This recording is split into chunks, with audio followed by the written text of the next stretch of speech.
How are you guys? Awesome. Like, so good to be with you. Anybody else have one of these shirts? Like 3 of you? Is that? I don't know. The lights are really bright and y'all are really dark. I see 3 hands, 4 hands. Okay. Oh, all right. Now, so we're going to drag this out. You guys, right? And this, I didn't get to go on the trip, but you guys gave me a shirt. So thank you very much. I'm wearing it today. Good to be with you. So much fun. How was game time? Good. Who won? 8th grade girls won. Do you always win? No.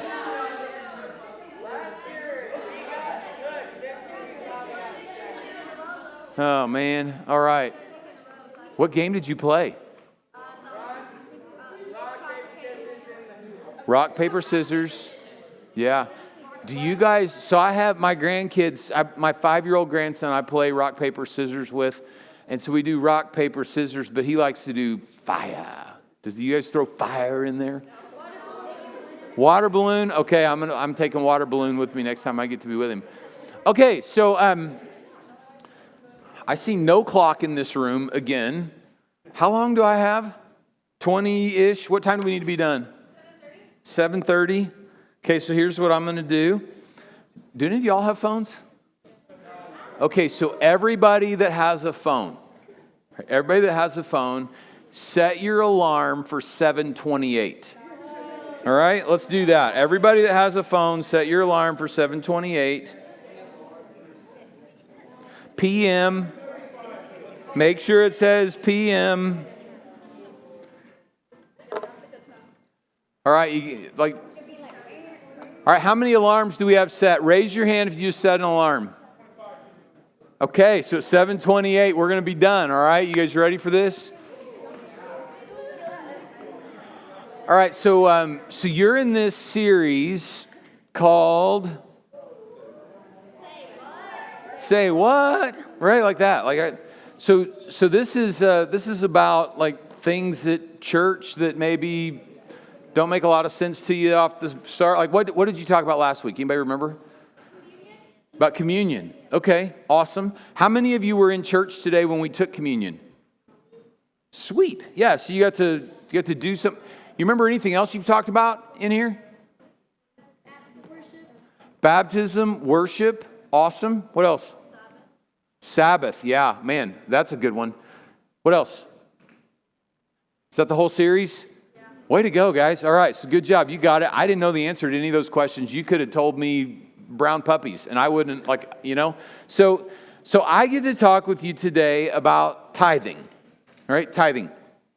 So because we have limited time, we'll just kind of talk about a couple things. There's a couple of stories in the Bible that I think are really interesting and important as it relates to this idea. And so we're going to start with, how many of you do math? You're good at mathing? How many of you are just okay at mathing? Okay. Anybody terrible at it? Yeah, me too. Listen, terrible at math, but I can do enough math to get to tithing. All right, so here's what tithing is. Tithing, the word tithe means 1/10. So to get to a tenth, right, you just knock off the last, you just put a decimal point at the end is 1/10. So the word tithe means 1/10, but when we talk about tithing in church and tithing, we're talking about worshiping Jesus by giving him 10% of our income. So that's what a tithe is. That's when somebody who belongs to Jesus worships Jesus by giving him 10% of their income. How many of you know what income is? How many of you have a job? You got a job? What do you do? You work at a food truck? Sweet. Who else has a job? Just shout it out. What do you do? You mow lawns, all right? Mowing?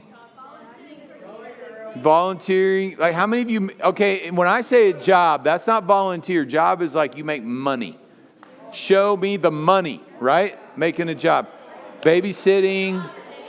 Yeah, okay. So you have income. If you have a job, you have income. And what tithing is worshiping Jesus by giving him 10% of your income. So If you're kind of with me and you're thinking about this, and so, all right, so I go to mow a yard and they pay me $25. What's 10% of $25? Who said? Okay, this is the bad at math group over here. Yeah. Come on, so what's 10% of 25?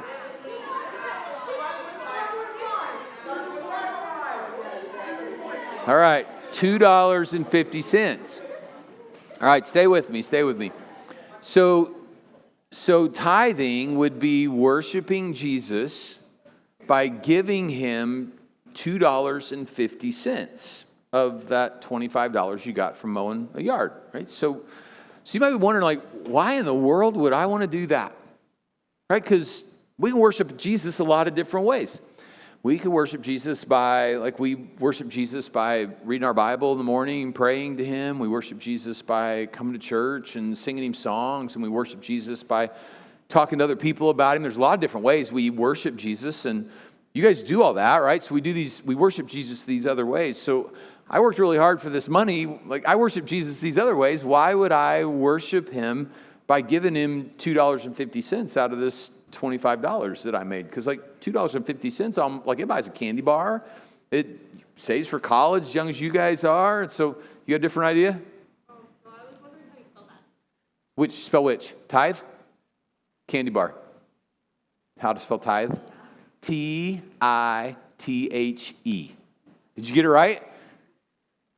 Yeah? Almost? Okay.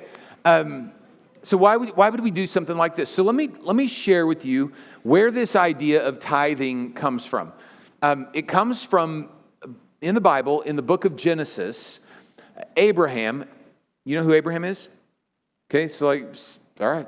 Listen, you guys, I know who Abraham is, so I'm raising my hand. So Abraham is the father of people of faith.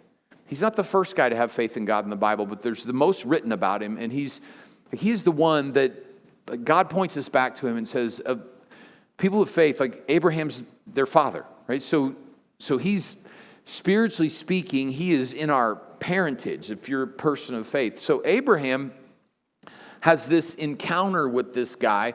Have you ever heard of a dude named Melchizedek? Melchizedek he's this little known person in the Bible. He shows up in Genesis chapter 14. Abraham has been on, so there's these kings that sweep into where Abraham lives. And part of what they did is they came in and they stole all the stuff and all the people. They kidnapped Abraham's nephew Lot, and they kidnapped a bunch of other people, and it was just something that happened in this warring tribal area back in that day. And so Abraham gets his little personal army, and he goes off to get his relative Lot back. I think this thing would make an awesome movie that would be beyond PG-13. You guys wouldn't be allowed to watch it yet, but someday you'd be allowed to see it. And so Abraham takes his trained people, his trained soldiers, and he goes off to where these kings, and he gets his nephew Lot, he gets his stuff, he gets the other people that have been kidnapped, and he gets all the other stuff that's been taken.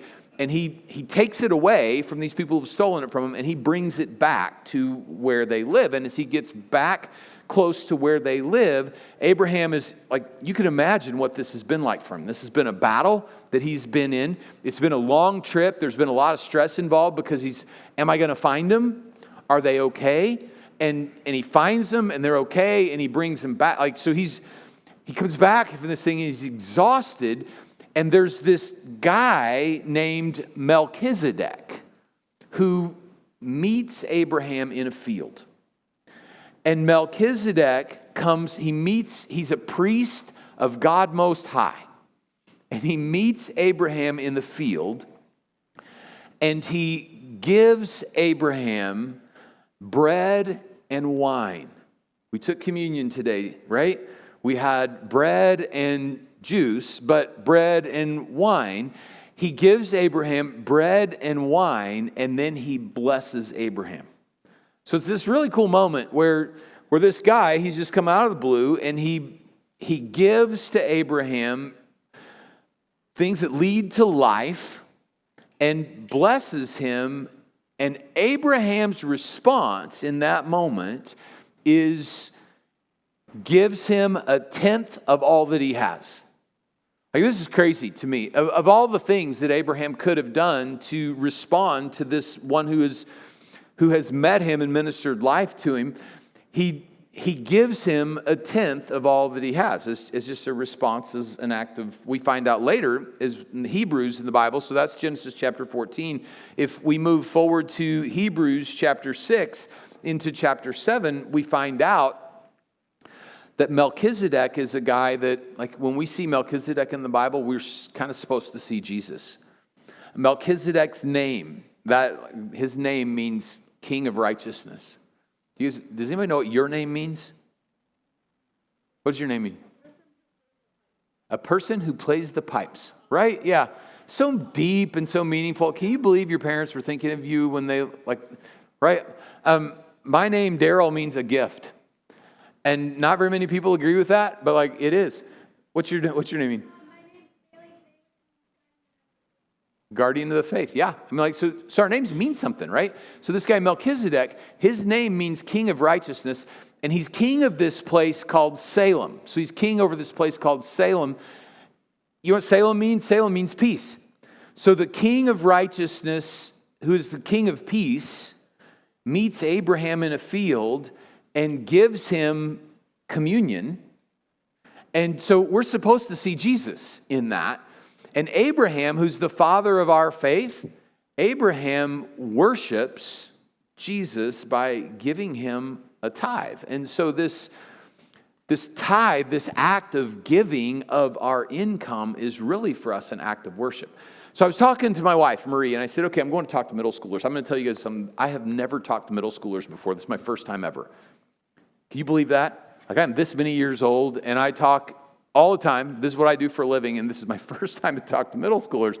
Just as middle schoolers alone, I've talked to little kids, and I've talked to like 4th and 5th graders, and high schoolers, and college, and grown, like the whole thing. You guys are my first. Am I doing all right so far? It's really slow. Like, you guys are really quiet, so I'm going to take that as a maybe. All right. So it's my first time to talk to a group of middle schoolers, and I get to talk to you about tithing. This really difficult concept to think. So it is, so I asked my wife, I said, all right, I'm going to talk to middle school. I've never talked to middle school before. What did we need to hear when we were in middle school about tithing? And what she said, I'm going to tell you. We needed to hear that God is a giver, not a taker. Because, you know, you got $25 for mowing a yard, and you were out there sweating and working, and you're pushing the mower, and you're raking up the grass, and you're running the weed whip around the edges, and like, you have worked hard to do, and you got $25, or you've been at the food truck, or you've been babysitting and chasing somebody else's little kid around, and it's hard work, and I've got this money, and now I'm supposed to give it. God says that I give, but I worship him by giving. It feels like he's taking something from you. And what you've got to remember is he is not taking anything from you.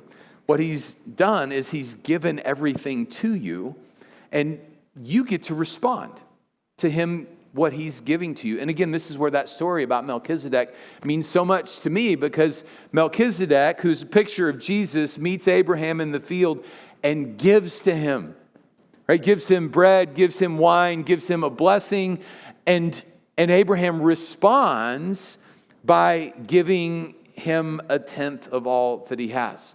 So God's tithing isn't present because God's a taker and he needs people to go to work to give him money.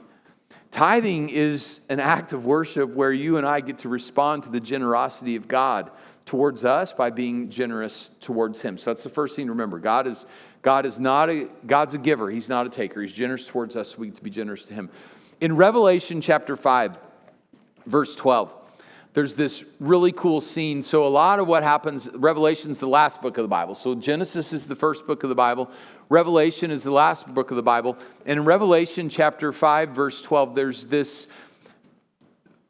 worship. It's a worship service. It's a group of people and heavenly beings, and they're speaking about Jesus. And listen what they say about him.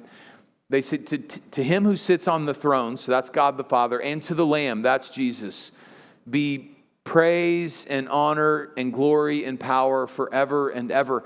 And they're echoing back. There's this statement about in I read verse 14 for you. Here's verse 12. Worthy is the Lamb, that's Jesus, who was slain, died on the cross, right? Worthy is the Lamb who was slain to receive. So to be given by his people, those who've received what he's given to us, he's worthy to receive power. So whatever power you have, like whatever say-so you have, whatever influence you have, if you're the boss at work someday, that power, if you're a leader in a family, or if you're a leader in your group at school, whatever power you have, like you're laying that down at Jesus' feet. He's worthy to receive the power that we have, to receive power and wealth. So whatever wealth that we have, he's worthy to receive the wealth that we have, and wisdom and strength and honor and glory and praise. Like he's worthy to receive all of that. And so when we give, like when we give a tithe, God's not taking something from us. Like we're just declaring Jesus' worth by giving him a tenth of what we have. So why would we give him a tenth, right? Like what is it about a tenth? Why isn't a fifth, or why isn't it a 20th? I don't know. Here's the deal about the tenth. It is enough. This is what I think. So it's enough that it matters, right? So when you think about giving 10% of what you make, of your income, that's enough that it's like, oh, right? So if it's 0.5% or 1% or whatever I got left over, then like that's okay. I'm giving Jesus my leftovers. But a tenth is like, oh, that's enough. And so it's a sacrifice, which means I'm giving up something I love for someone I love even more. So there's sacrifice there. And there's something in the Bible about when you give the first part of something, that's a sign to you, and it's also a sign to God that the whole thing belongs to him, and that you're submitting the whole thing to him and to his leadership. And so we've been given this percentage, this little bit of math to, like, if you give a tenth to God, it honors him. So in Proverbs chapter 3, there's this encouragement. It's wise living, right? So Proverbs teaches us how to live wisely. In Proverbs chapter 3, verse 9, we are told to honor the Lord with your wealth, with the first fruits of all your crops. Then your barns are going to be filled to overflowing. Your you're going to have plenty. You're going to have, if you honor the Lord with your wealth. So if you're thinking, man, 10%, can I do it without 10%? Yeah, you can. You can do without 10%. Because if you honor God with your wealth, he makes sure you have what you need. And because the alarms are going to go off in a minute and a half, there's this awesome verse in 2 Corinthians chapter 9 that says, see how fast I can get here. 2 Corinthians chapter 9. Listen to this. It says, whoever sows, so it's like scattering seed, right? So it's talking about giving money, but it's using an image about scattering seed. Whoever sows sparingly will reap sparingly. Whoever sows generously will reap generously. Each of you should give what you've decided in your heart, not reluctantly, not under compulsion. God loves a cheerful giver, right? So God isn't like looking to knock you down and take your lunch money. What he's doing for you is he's giving you this opportunity to be involved in what he's done. He loves a cheerful giver, and he makes sure that the people who give, God's able to bless you abundantly, so that in everything, at all times, having all that you need, you are going to abound in every good work. So tithing is worshiping Jesus by giving him a tenth of our income.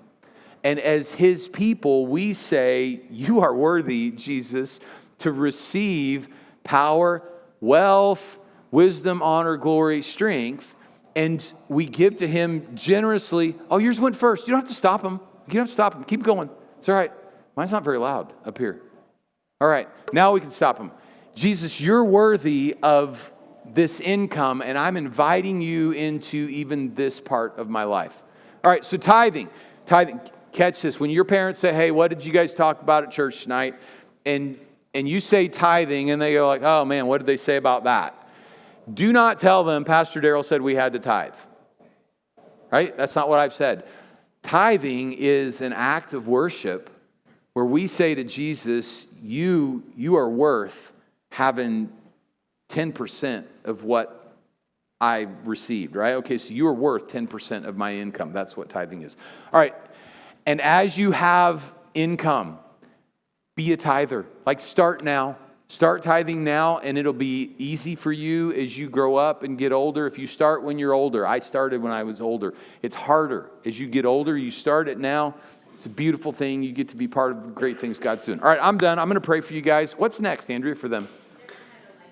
You have life groups next. All right, so you get to talk about this with each other. So much fun. All right, let me pray for you guys. Lord, thank you for this time with our middle school. Thanks for each one of these students, for their engagement with you and the good things that you have for them in their lives.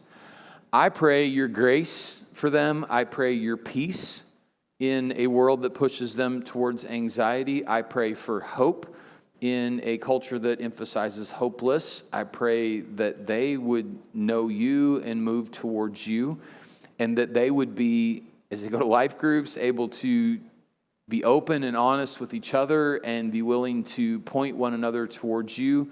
And that this next little bit will be for them like a great thing that launches them into the week that's in front of them. So Jesus, we love you. Thanks for loving us. We pray these things in your name. Amen.